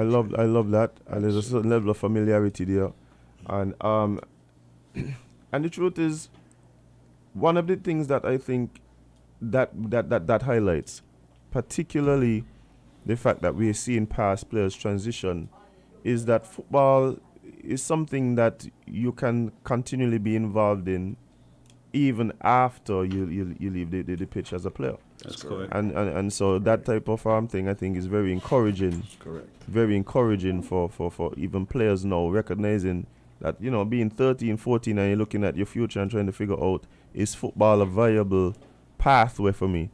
Seeing, hey, if I could play for X amount of years, I could go into being an official, I could go into coaching, and seeing that pathway, I think, is very encouraging. Or you can become a referee. Yeah. Where referees can represent the country. Yeah. We had Kimbell Ward, for example, who has represented us at Gold Cup. So why not have a referee from St. Kitts and Nevis in the next two or three in the next World Cup? Yeah, man. Well, I'm looking forward to that. Jade, you want to spoke up? Yeah? I think if I put my mind to it. Yeah. We're getting the course, man. Remember, We're I'm from a association. football family, Yeah, that is. Well, as we're speaking right now, we have about 45 females at the technical center, from 14, 15, up through 17, training at this as we're speaking right now. Oh, wow. And their tournament isn't until next year. Right. Well, I am happy to hear that is the way that we are approaching this. And I know with this level of development and preparedness, we could really expect good things coming out of out of our players, and really put forward performances that we could be proud of as we head into some of these tournaments. Yeah, another thing I wanted to touch on too, FIFA funding. Because I think there's a notion in here in St. Kitts and Nevis where they said football have a lot of money, and FIFA is sending a lot of money. But I want to let the public know that the money is here for the development of football. The money is not here to go in anybody's pocket. We want to have some sort of financial control where most of the money, most of the funds that comes in goes back into the development of football, our youths for tomorrow, our officials, etc. The operation of the SKNFA, so that way we can have sustainability. We have a sustainable FA, so that way football can continue. Because at some point, let's say we get a new president at the highest level who decide, hey, we're no longer gonna give these member association this amount of grant. Right. So this funding that comes in is a way to help assist the member association like the SKNFA to be sustainable. We have the technical center, which we want it to be fully functional by the second quarter of 2023. And we have the football house, which is an asset for the SKNFA that we can use, we can maximize in some way or form to make it an income generator. So these are things we intend to do going forward, so that way the SKNFA doesn't solely depend on FIFA or CONCACAF funding going forward. We wanna emulate the bigger MAs, such as, let's say, US soccer. I mean, it's a bigger country. The United States is a bigger country, but why not do it and tailor it to our needs, that fits St. Kitts and Nevis, so that way we can be sustainable as well. Yeah, I mean, we don't have to reinvent the wheel, right? There's countries across the world that have taken steps towards the sustainability of their football programs and their FAs, and I'm happy to hear that is the direction that we're looking at, recognizing that we don't know what tomorrow holds, right? So we have to be a bit self-sustainable. Exactly, and I would like to thank the Ministry of Constituency Empowerment too for their kind contribution to the Super 6 clubs. I think each Super 6 club received 10,000 EC dollars to contribute back into the development of their various communities. And that's just the first instance. We're looking forward to the next phase where the other clubs can now receive the assistance from this partnership with the Ministry of Constituency Empowerment, also the Ministry of Tourism and Sports, who have been very cordial over the years, and we're looking forward to a continued relationship where we can truly develop sports tourism here in St. Kitts and Nevis and improve our facilities. So now we can host professional clubs and colleges, etc., in their off season. Oh, so there's definitely a eye towards that type of development as well. Do you believe that there is a real market for that once we put the proper infrastructure in place? Absolutely. Yes, definitely. Who don't want to come to beautiful St. Kitts and Nevis? That's what I'm saying. Sunny all year round, Jade? Yeah. I run some football, I mean. Sun and sea. We like to encourage Jade to put on her boots and come out on the field. My uncles could do that. But I've been trying. But Jade, man, I think Jade is definitely what happened. Let me tell you what There's going on with other Jade. skills that I have that can be beneficial to the. Let me tell you what going on SKNFA. with Jade. I can put her on the spot right now. Jade has been swaying a bit towards the cricket end of things. Don't right? lie. That's what's going on. One of her nicknames is CPL. You understand? That nickname. So what's gonna happen now? We got to pull her back. Football is where it's at, yeah, Jade. Football is where it's at. That as in what to the people. That's why it is, Jade. I have other skills at Atiba that we have spoken about that can be beneficial to the SKNFA. Okay, we'll talk about that. Yes. But guys, it's been a real pleasure. Wonderful. I'd love if each of you could just before we go, just say a few words to the listeners and the viewers. Well, we've just finished a wonderful World Cup. Indeed. And I think that the people of the country is seeing the value and the power of football. We have to reach out to participate in this multi-billion-dollar business. The way we can do this is develop our young people, have them prepared to go overseas and train and become better, to make the money, participate in this money, bring back foreign exchange to the country.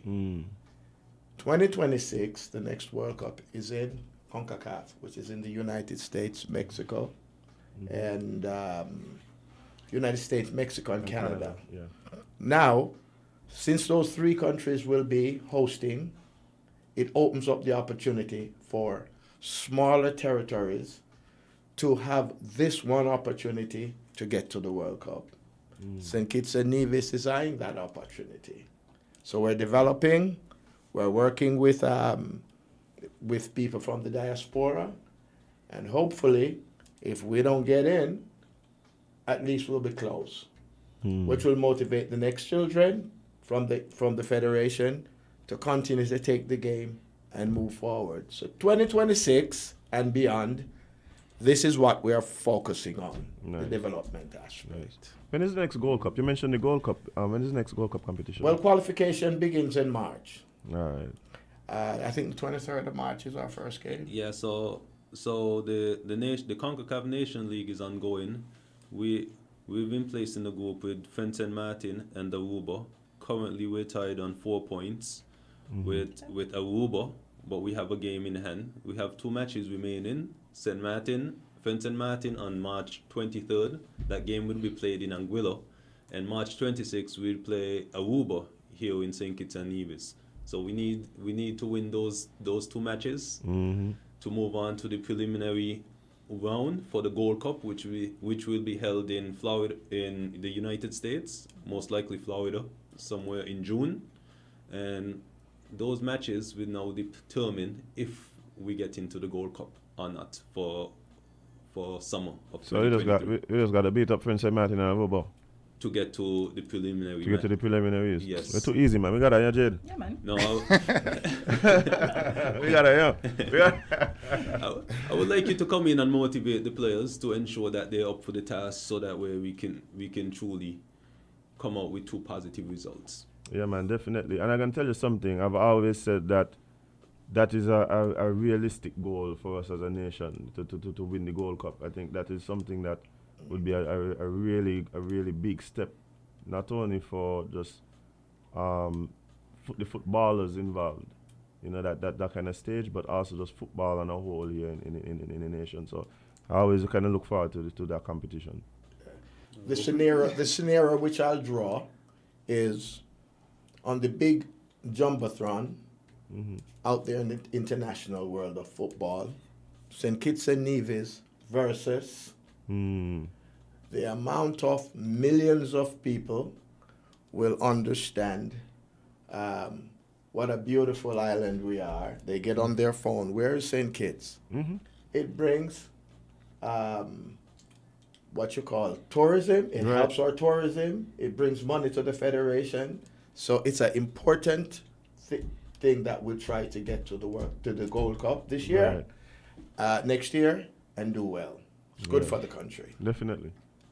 Yeah, and sports in general, in St. Kitts, for it to move, you need the parents and the whole, community. Say take a community to raise a child. You basically gonna need that for going forward. And I don't know if the people of a whole know the publicity you can get from sports. I can recall 2015 going to China for World Championship Athletics. Reaching the airport, the custom officer took my passport and he looked into it and he's asking, St. Kitts, where's St. Kitts? And the next one next to him said, oh, that's where Kim Collins from. Right? And that's how they recognize St. Kitts, because they recognize Kim Collins. Right? So sports, tourism, we have music festival and all sort of things in St. Kitts, but nothing can put St. Kitts on the map like sports. Right. Right? So we need the whole community behind us and help support and push it forward. Yeah, definitely. And yeah, I would like to thank everyone out there in the listening audience. I would like to encourage everyone to continue to support football, support the SKNFA on this journey towards elevating football here in St. Kitts and Nevis. It's gonna be a long, beautiful journey. Gonna have many ups and downs. Hopefully more ups than downs. So that way we can move this thing forward. Like the technical director said, the Gold Cup is within our reach. It's actually 4 matches, and then we can get to the Gold Cup. And I think that's realistic. Yes. And we're gonna keep pushing. And the effect that qualifying for the Gold Cup can have on St. Kitts and Nevis could be immense, because we have many players out there in the diaspora community who are representing other countries, who are willing to come back and become ambassadors for St. Kitts and Nevis and promote the country out there, whether it's England, Canada, the United States, etc. Right. We intend to develop more Kim Collins of football, right. More Kayambo, etc. More Atiba Harris. Yeah, exactly. Yeah, so we want St. Kitts and Nevis to truly be seen as a positive nation within our little sphere. Yeah. So, like I said again, I want to encourage everyone to support this cause, support this movement, because it's a movement. We want everyone to be a part of this journey. Parental support is key. We want, when we have our grassroots programs or our youth development programs, we like to see many parents in the stands. And we understand times might be a little bit difficult after COVID and so forth. You might have to seek employment and so forth, but just take 5 minutes just to see your son or daughter play the sport that they love. And I think that would go a long way. We in the future, we wanna also embrace our past players, our legends, etc. Because I think we need to start documenting our history. Yeah. I've been elected to office over a year now as the president, and I think that's one of our downfalls. I don't think we've documented our history, even though the SKNFA has been established for many years, almost for many years. We don't have a recorded history from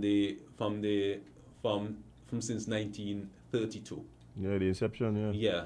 So that's something we need to work on. I'm encouraging all the past players, president, administrators, etc., to reach out to the General Secretary, Ms. Tichelle McLean, and provide her and the Secretariat with the information, so that way we can properly document St. Kitts and Nevis football history and have it there for many generations to come. It's just, when it was last week we were talking about, I think I'd asked the question, it just come up like, what happened to Blackburn? You did ask. Yeah, like, and after that, people on the live were talking about different teams, like before my time at least, Santos and all these teams.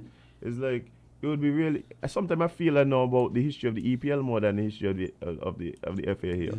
Right? And so that is very important. And even just so that we could really show respect to some of the past players who would have laid the foundation.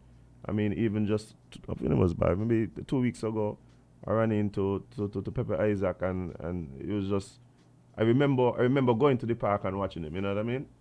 Yeah. As a youngster, and the level of inspiration that like he would have provided for a lot of youngsters. I think it's really good to document that and really celebrate it and provide some legacy, a feeling of legacy for the upcoming footballers. Exactly, because it's very difficult for these guys to serve so many years as ambassadors for the country, representing the country for such a long time, and then after their playing careers, etc., they just seem as just a regular person in society. We have to start respecting our ambassadors. I like to call them legends, because they're the ones who laid the foundation for myself and others to be here today. So I'm encouraging everyone who out there in the St. Kitts and Nevis and who have migrated abroad to reach out to the General Secretary and her staff to have this provide this information so that way we can properly document it, because currently there is minimal information available to us. All right. That would be a great thing, and I want to also echo those sentiments. Anyone who has this type of information, we have some real football historians walking about. People have been going to the park since long before he born. And so yeah, if you, this is information that it would be great to really to share and document and have for future generations, definitely. Now the question I want to ask before we wrap up, because time is almost there, is which one of y'all accurately predicted the winner of the World Cup? Okay, that's. But I was Argentina. Well, I was Argentina from the start. Like I was on record here on the show, being for Argentina. So I'm very proud of that. Yes. I want to be. I want see. Yeah, even do better than the football experts. Maybe there's a position for you. Well, who knows? Tiba know to find me, man. But I mean, guys, it's been really fun hanging out with you guys this morning. I want to thank you guys for coming and hanging out, and feel free to come back anytime. Let us know on what's happening with the development on football, and particularly with the youth. With the youth competitions and the youth teams, I think sometimes they get lost in the shuffle. Yeah, man. What can anybody point me in the direction of a youth development program that accepts 3-year-olds? I have one and I need him to do something. He has too much energy. He needs to go on a field. We'll research that and let you know. Thank you kindly. Yeah, before we leave, though, I want to acknowledge the 2021 champions, the edition 2021 SKNFA Premier Division champion, St. Paul's United Football Club, and also Sandy Point Football Club for becoming champion of the 2021 Division 1 edition, and Security Forces along with Sandy Point for gaining promotion to the Premier Division. Looking forward to a fruitful new season, which is scheduled to start on January 21st of 2023. Just around the corner. So I've seen a number of clubs already been participating in training and developing their facilities as well. So looking forward to that. And a Merry Christmas and a Happy New Year to all of St. Kitts and Nevis. And just be mindful, have a lot of fun during the Carnival season, but just be mindful that... Be safe. Yes. All right, guys. Lovely. Congratulations to St. Paul's, but just know that kind of... St. Paul's just won something else this weekend, Yeah. But guess what? Academy guy next year. Who Academy? Go stop playing. You know about cricket. You know about football. But guys, thank you so much for coming and joining us again. Welcome. And we look forward to having more conversations in the not too distant future. It's a pleasure. Man. Thank you very much. Thank you. Hey, Jade. Just so we run on the time here. Just so, but before we go, I have a very special announcement from the traffic department. Yeah, I thought you come tell us they're talking about the marriage ring. No, we're going to get back to that. Our Honorable Prime Minister is going to give us an update on that. And I'm also looking for one from the police? Yes, the police. So you don't worry. We're going to get an update on that. Of course. Very important. The traffic department would like to let the general public know that because of the closure of Bank Street, you are now permitted to make the right turn on the Bay Road. Traffic is restricted on the Bay Road between the... what? You could make the right turn on the Bay Road coming from West Square Street, that's what you mean? Yeah. Okay. Yes, that is because, the festivities are... Bank Street, Black yeah. So because of that... The circus is a circus. It is literally a circus currently. The circus is a circus. Traffic is restricted on the Berry Road between the Old Treasury and College Street Gut from 12 a.m. on the 23rd of December to 12 p.m. on the 25th to facilitate carnival activities between that area. Also, on the southern side... Midnight escape. Yes. On the southern side of Liverpool Road, private vehicles are restricted to only on-duty taxi drivers, on-duty taxi drivers, effective immediately until the 5th of January. Bank Street is also closed until the 5th. Also, to facilitate the Carnival Love Festival, which is Thursday and Friday, that is Pure Bliss and Cool Efforts. They are asking that no one park on the main road, please, to keep the traffic flowing. There's plenty of parking up there, so do not block up the place. Also, lastly, the police are asking all patrons to comply with the road rules during the night market tomorrow. So again, because of the closure of Bank Street, which is closed until the 5th of January, you are now permitted to make the right turn on to the Bay Road. Okay?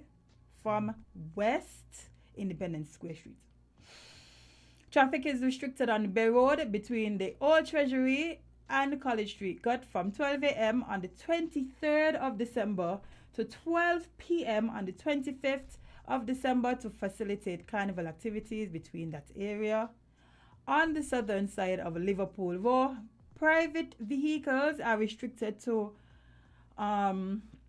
are not permitted to park. It is only restricted to taxi drivers, on duty taxi drivers, and that is until the 5th of January. And again, tomorrow on Friday, we are having an event. It's called Carnival Love Festival in the area of Connery. It is on the Connery playing field. So do not park on the main road to block up traffic. There's plenty of parking in that area. You may proceed, sir. I think what they're saying is, park down your turn and walk where you're going. Yeah. But no, man, you guys know this time of year, there's a lot happening in town. And, we want everybody to be safe. And we want, we want to give, patrons and organizers time to organize and as well to facilitate the smooth flowing of the traffic and of the events. So please comply. Please comply. So, Jade, alas, it is time to go. It is time to leave. It is time to disembark. I have places to be and people to see. Yeah? Yeah, man. Okay. You hear me just say we got big action starting tomorrow? Cane Juice has big. Oh! Tomorrow's Thursday. After 2 years, Azem. Tomorrow is Thursday. After 2 years, Wow. we're back.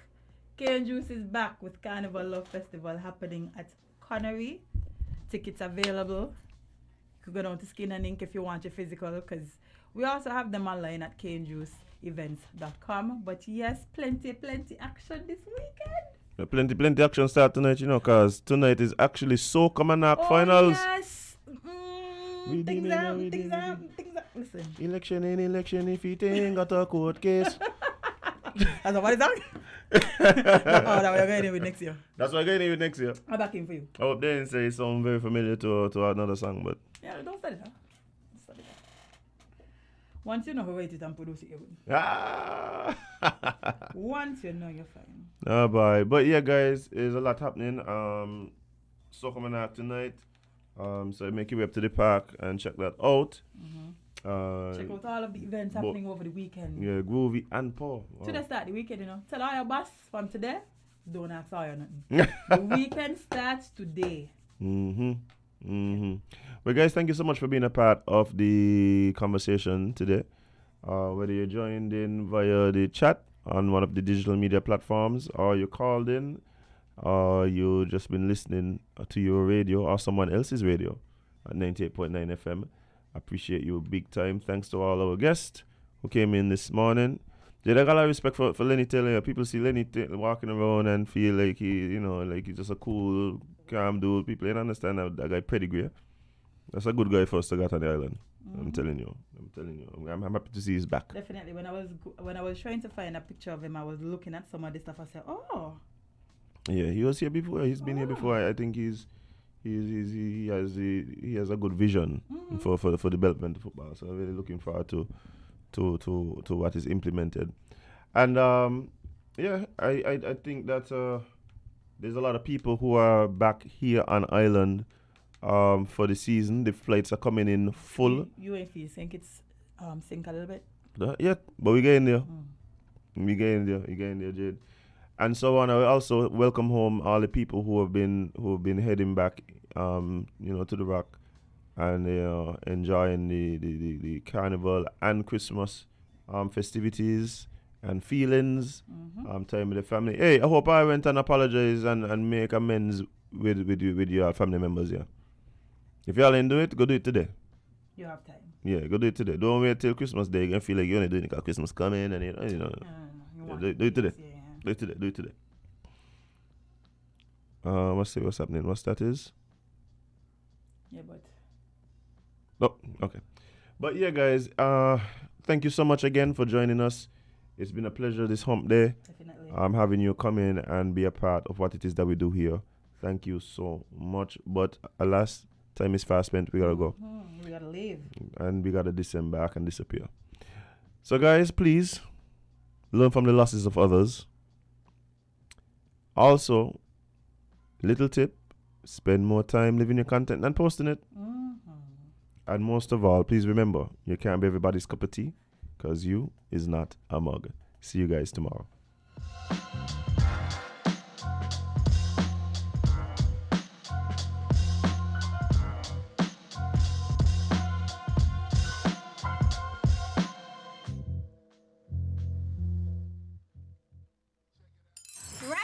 The Good Food People promises to make your holiday season a whole lot merrier